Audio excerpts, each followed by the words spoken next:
Pernah nggak sih kamu sudah punya rencana, sudah semangat, bahkan sudah tahu langkahnya, tapi kamu sendiri yang malah menghancurkannya? Itu bukan karena kamu malas. Bisa jadi kamu sedang mengalami sesuatu yang disebut self-sabotage. Self-sabotage adalah ketika seseorang secara tidak sadar menghancurkan peluang suksesnya sendiri. Contohnya, kamu ingin sukses, tapi malah menunda-nunda. Kamu punya ide bagus, tapi justru bilang ke diri sendiri, "Ah, aku pasti gagal." Padahal kamu punya potensi. Kenapa ini bisa terjadi? Jawabannya ada di dalam otak bawah sadar kita. Otak manusia punya kecenderungan mencari kenyamanan, bukan pertumbuhan. Dan kadang, perubahan dianggap ancaman. Akhirnya, kita secara otomatis menyabotase langkah kita sendiri agar tetap merasa aman. Lalu, apa saja penyebab umum dari self-sabotage? Pertama, takut gagal. Kita merasa lebih aman jika tidak mencoba, daripada mencoba lalu gagal dan malu. Kedua, takut sukses. Sukses itu berat.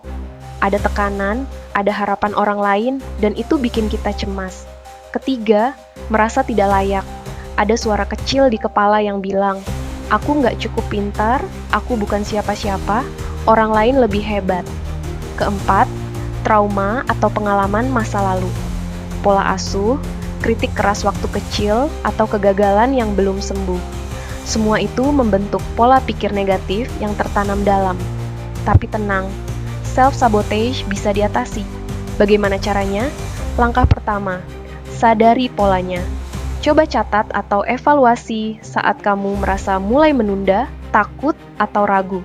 Langkah kedua, tantang pikiran negatifmu. Setiap kali muncul pikiran seperti "aku pasti gagal", tanya, "apa buktinya?"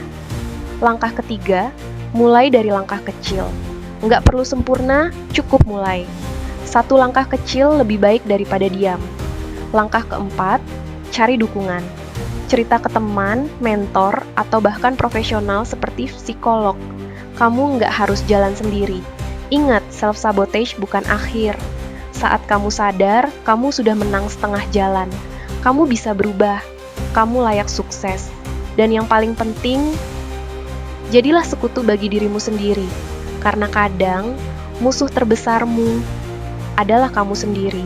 Tapi kamu juga bisa jadi pahlawannya. Subscribe to my channel.